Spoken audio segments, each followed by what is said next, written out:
Do not reproach me now if I look back, for though I may be sure the clouds will break, and golden vistas lie along the track, the past is certain and will not forsake us in our loneliness. 2 years ago today, or is it 3? One slow September morning, soft and sweet, few and faint footfalls startled the still street, and birds on early wing fled roof to roof.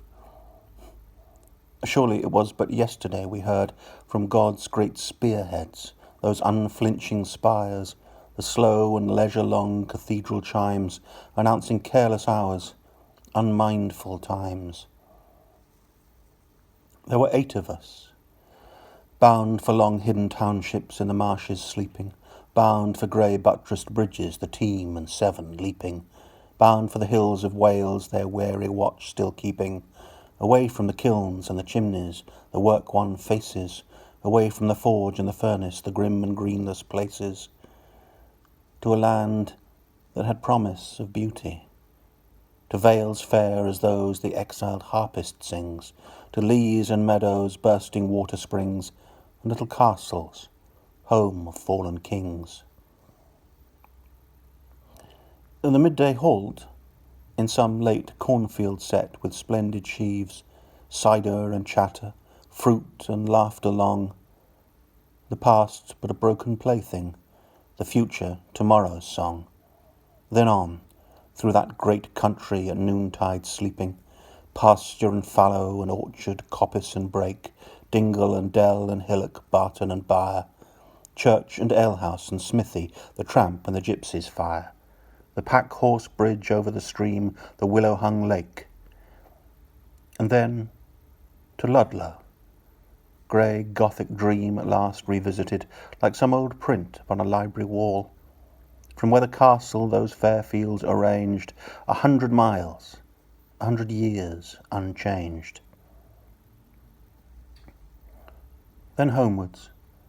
through dusk's twilighted avenues, to the first fire of autumn, the sound of glasses tinkling, and the gay gabble and nonsense of the ever young. Now, of these 8 companions, 1 is dead, and 1 imprisoned past our help and hand. The rest are scattered far, I know not where, by the dark hands of this impartial war. O God, O Lord, or by whatever name you may be called, teach us to face the facts, the certain pain, that such times were another world away, an old lost kingdom like the might of Spain, whose realms we cannot hope to tread again, or hear the trumpet sound for such a day. When the smoke clears, when the last gun has fired its final warning, when life comes back, and there's an end of dying, we shall awake and see that it is morning, we that are left still whole, still clean, still sane, shall hear the waves still beating on the beach, the gulls still crying. But those sweet days that are entirely ours, we shall not know again.